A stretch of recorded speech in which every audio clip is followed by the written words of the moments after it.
जैसा कि हम लोगों ने पिछले वाले वीडियो में देखा था कि यहाँ पर जो वैंगलिन रहता है वो एक मॉर्टल बन चुका था और उसके साथ यहाँ पर जो बैंडिट्स रहते हैं बहुत ज्यादा जातियां करने में लगे हुए थे। उसके हाथ पैर तोड़ दिए थे और उसको एक जेल में टांग दिया था जहाँ पर पानी बढ़ता जा रहा था जो कि उसके मुंह तक आ जाता है। लेकिन तभी यहाँ पर एक मैजिक होता है कि यहाँ पर ये जो पानी रहता है उसमें स्पिरिचुअल एनर्जी प्रेजेंट थी। मतलब वैंगलिन के ये बहुत ज्यादा लकी चीज थी कि यहाँ पर स्पिरिचुअल एनर्जी है, उसको सोख कर वो जल्दी से पावरफुल बन सकता है और यहाँ से निकल सकता है। लेकिन यहाँ से सिर्फ पावरफुल बन के निकलना ही काफी नहीं होने वाला है, क्योंकि इसके पीछे पड़े हैं लिटरली सोल ट्रांसफॉर्मेशन के लेवल के बंदे, जैसे कि ल्यू माई और अभी 2 सोल ट्रांसफॉर्मेशन के बंदों ने इसको मारा था, जिसकी वजह से इतना ज्यादा वीक हो गया था। तो देखते हैं कि असल में वैंगलिन कितना ज्यादा पावरफुल बन पाएगा। और यहाँ पर 8 साल बाद हेवेंस भी आने वाले हैं ल्यू वान को लेने के लिए, तो ये खबर वैंगलिन के लिए बिल्कुल भी अच्छी नहीं है। अभी यहाँ पर उसने थोड़ी बहुत जो स्पिरिचुअल एनर्जी रहती है उसको सोख लिया था और यहाँ पर उसने बैंडिट के लीडर को मार दिया था। एक दिन बाद जो प्रिजन रहता है उसको पूरा ड्रेन कर दिया गया था और जो वैंगलिन रहता है मॉस्किटो बीस्ट के साथ फिर से इस वैल में आता है जिससे कि वो कल्टीवेट कर सके। वो इंस्ट्रक्ट करता है विलेजर्स को कि तुम लोग विलेज में ही रहना और यहाँ से कहीं भी बाहर मत जाना। अब अगले 2 महीने में वैंगलिन कल्टीवेट करता है, उसकी जो इंजरीज रहती है वो हील हो जाती है, लेकिन वो सिर्फ थोड़ी सी प्रोग्रेस कर पाता है टी डोमेन और सील को ब्रेक करने में। उसको समझ में आता है वो वैरियर की कितना ज्यादा स्ट्रॉन्ग है वो, और उसको और भी कोई ऐसी जगह चाहिए जहाँ पर की और ज्यादा स्पिरिचुअल एनर्जी हो। वो सोचता है अपनी लॉस के बारे में, ओरिजिन सोल के, जिसकी वजह से वो हेवन डिफाइंग बीट को भी एक्सेस नहीं कर पा रहा है, जो कि एक पावरफुल सोर्स था स्पिरिचुअल एनर्जी का। लेकिन कुछ भी क्यों ना, इस वाटर में स्पिरिचुअल एनर्जी को देखकर वो हैरान था। जो वैंगलिन फिर डिसाइड करता है कि वो बॉटम तक जाएगा वेल के।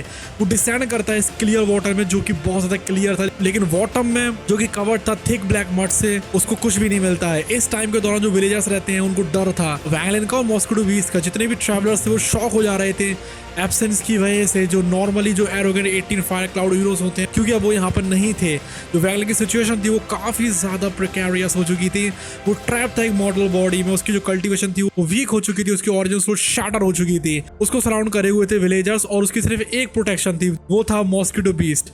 वो डिटरमाइन था अपनी स्ट्रेंथ को रिकवर करने के लिए, इस डोमेन को ब्रेक करने के लिए और सील को भी, और बदला लेने के लिए ZU के अगेंस्ट में और जायंट डीमन क्लैन के अगेंस्ट में। उसको पता थी ये बात कि उसको एक प्लेस चाहिए जहां पर की और भी स्पिरिचुअल एनर्जी उसकी अपनी रिकवरी को एड कर सके। और वो ये भी समझना चाह रहा था कि ये जो स्ट्रेंज स्पिरिचुअल एनर्जी है वाटर के अंदर, ये असल में यहाँ पर आई तो आई कहाँ से है, उसका सोर्स ढूंढना चाह रहा था किसी भी हाल में। और जो वैंगलिन की कल्टीवेशन रहती है वो रिस्टोर हो गई थी अर्ली फाउंडेशन एस्टेब्लिशमेंट स्टेज तक, क्योंकि वहां पर उसको स्पिरिचुअल एनर्जी मिल गई थी और उसने जो उसकी ओरिजिनल सोल रहती है उसको भी कंडेंस कर लिया था, और जो सील रहती है बॉडी के ऊपर वो भी लूज होती आ रही थी।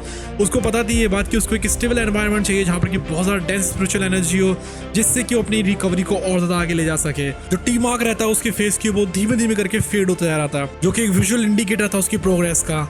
वो कैलकुलेट करता है कि अब उसने इस्तेमाल कर लिया है कुछ ट्रेजर्स को उसके बैग में से, और अब मॉस्किटो बीस्ट जो है वो बाहर है, वो ज्यादातर थ्रेट्स को जो कि सोल फॉर्मेशन स्टेज के नीचे के होंगे उनको आराम से हैंडल कर लेगा।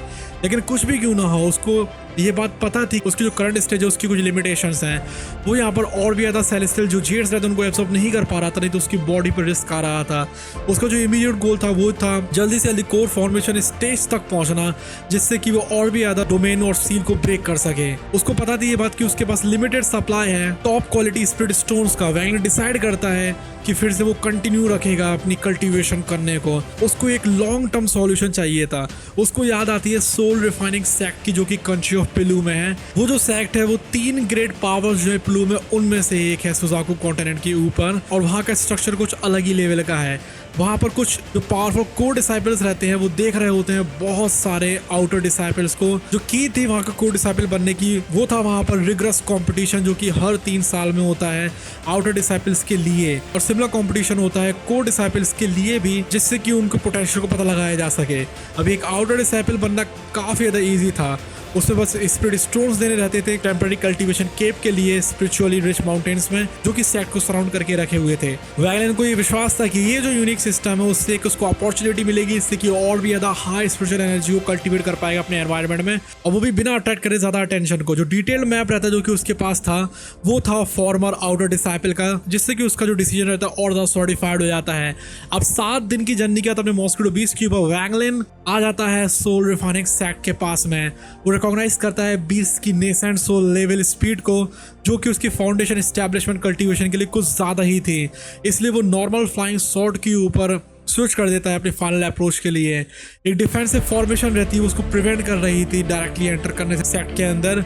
जैसे वो लैंड करता है एक रेड हेयर्ड ओल्ड मैन रहता है जो कि अर्ली कोर फॉर्मेशन स्टेज में था, वो वहां से आता है। वैगनर रिस्पेक्टफुली उसको ग्रीट करता है और अपने आप को बताता है कि मैं एक रॉक कल्टीवेटर हूँ और मुझे आउटर डिसाइपल का स्टेटस चाहिए।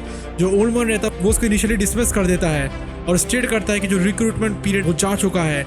लेकिन कुछ भी क्यों ना हो, जो वैगलिन है वो क्लेवरली ऑफर करता है एक वैल्यूएबल फ्लाइंग स्वॉर्ड को गिफ्ट के तौर पर। और इसको देने के साथ साथ वो एक स्टोरी को भी फैब्रिकेट करता है जिसमें कि वो बताता है कि उसको ये स्वॉर्ड दी थी एक कोर फॉर्मेशन कल्टीवेटर ने जिसकी कि उसने हेल्प करी थी। जो ओल्ड मैन है वो इस वैल्यूएबल गिफ्ट को देखता है और वैगलिन को देखता है कि उसकी स्टोरी भी कितना जेन्युइन है, इसलिए वो एक्सेप्शन करता है, उसको सेट में आने देता है। अब वो चला जाता है उस ओल्ड मैन के पीछे और जो वैगलिन है उसको वार्न किया जाता है एक सेट की डेंजरस रेस्ट्रिक्शंस के बारे में।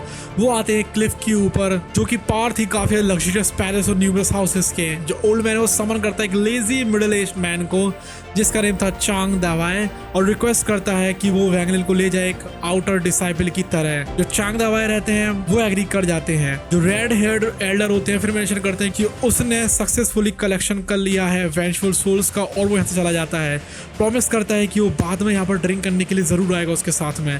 जो चांग दावाई रहते हैं एक पल तो वैगलिन को देखते हैं, उसके बाद वैगलिन को 1090th कीव दे देते हैं और कहते हैं कि एक मिड क्वालिटी स्पिरिट स्टोन लगेगा हर साल। वैगलिन रिलेक्टेडली 2 मिड क्वालिटी स्पिरिट स्टोन्स उनको दे देता है। अब वहां से लीव करने से पहले जो चांग दावाई रहते हैं वो इंक्वायर करते हैं वैगलिन की गिफ्ट के बारे में जो कि उसने रेड हेड एल्डर को दिया था। बाद में उनको पता लगता है कि वो एक फ्लाइंग स्वॉर्ड थी, इसलिए वो सोचते हैं कि यस जो ओल्ड मैन था इसलिए इतना ज्यादा हैप्पी था और वो एडवाइस करते हैं वैगलिन को तुम्हें ज्यादा कॉम्प्लेसेंट होने की जरूरत नहीं है, भले ही तुम्हारी फाउंडेशन एस्टैब्लिशमेंट की कल्टीवेशन है तो क्या हुआ। वो मेंशन करते हैं कि जो upcoming outer set disciple competition हैगा वो 6 मंथ्स में होने वाला है और तुम्हारे पास पोटेंशियल एक पाथ रहेगा वो हाथ का एक कोर डिसाइपल बनने के लिए।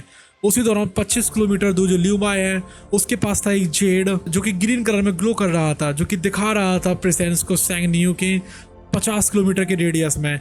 वो विस्पर करती है, उसकी जो गेस रहती है वो फिक्स हो जाती है सोल रिफाइनिंग सेक्ट के ऊपर, जिससे वो कंफर्म हो जाती है अपने सस्पिशन को लेकर कि यस वैगलिन यहाँ पर हो सकता है। अब ईस्टर्न साइड में प्लैनेट सुजाकू के जो हैवली इंजर्ड ओरिजिन सोल होती है जायंट डीमन क्लैन के एंसेस्टर की, वो यहाँ से चली जाती है और उनमें से 3 fish size silver light emit हो रही थी जो कि संताय का जो डीमन चाइल्ड रहता है उसने दी थी। जो रिलेंटलेस और जो साइलेंट परस्यूट था इस डीमन चाइल्ड का, उससे एंसेस्टर फोर्स हो जाते हैं इस पूरे प्लैनेट को सर्किल करने के लिए। उनकी कल्टीवेशन की हिस्ट्री तो काफी ज्यादा लंबी थी और उनके जो सीक्रेट क्लैन की टेक्निक्स थी वो भी थी, लेकिन फिर भी बस वो जैसे तैसे करके यहाँ से जा भर पाते हैं और वो अपनी ब्लड लाइन की पावर को भी इस्तेमाल नहीं कर पा रहे थे। वो ल्यूर करते हैं डीमन चाइल्ड को एंशिएंट रेस्ट्रिक्शंस में एक्सट्रीम नॉर्थ में और वो उसको ट्रैप कर देते हैं वहां पर, फाइनली एस्केप कर जाते हैं। अब वो काफी ज्यादा वीक हो चुके थे इसलिए वो अटेंशन को अवॉइड करना चाहते थे, इसलिए जो एंसेस्टर रहते हैं क्विकली रिटर्न कर जाते हैं जायंट डीमन क्लैन में। उनके पास था एक क्लैन मेंबर और वो शुरू कर देते हैं अपनी क्लोज डोर कल्टीवेशन को। वो अबैंडन कर देते किसी भी थॉट को वैगलिन को फाइंड करने की, क्योंकि जो सुजाकू हैं उन्होंने इस मैटर को इन्वेस्टिगेट करना शुरू कर दिया था। लेकिन कुछ भी क्यों ना हो वो वैगलिन की मिस्टीरियस फ्लाइंग स्वॉर्ड को लाने में कामयाब रहा था और अपनी न्यू बॉडी में अवेकन होने के बाद वो एग्जामिन करते हैं सेलेस्टियल स्वॉर्ड को जिसमें से कि ट्रैप्ड सोर्ड स्पिरिट निकल रही थी ज़ू लिव्यू की। अब आगे क्या होने वाला है वो सब हम लोग जानते हैं अगले आने वाले पार्ट में, उसके लिए सब्सक्राइब कर लीजिए। Till then bye bye, love you, take care.